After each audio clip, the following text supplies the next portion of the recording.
Next question is a non-rebuttal question, and Scott, you will proceed first.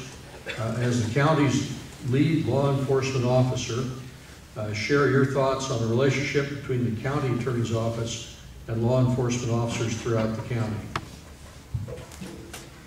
I think that's one of the most vital roles in our position. When I started 8 years ago, I met with all the departments and all the officers, and one of the things that I continually heard stressed is that the officers did not feel that their voices were heard when it came to the county attorney's office.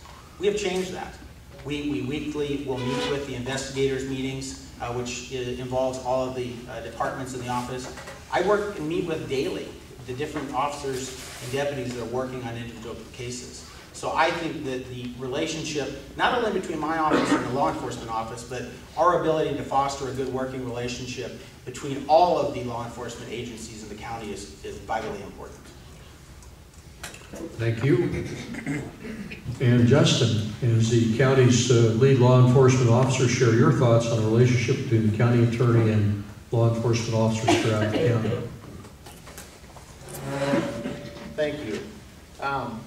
I've actually communicated with law enforcement in the county as well, and I've discussed the fact that there are meetings weekly regarding particular matters that are going on in the county. I think that's a wonderful idea. I'm glad it was implemented, and it needs to continue regardless of what happens in the election.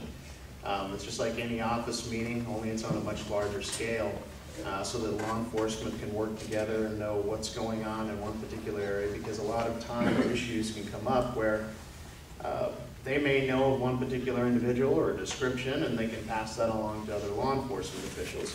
The only thing that I would do differently would be to implement maybe more education from an attorney's standpoint, or from a defense attorney's standpoint in particular, to aid law enforcement in making their arrests and what to do so that they don't run into trouble.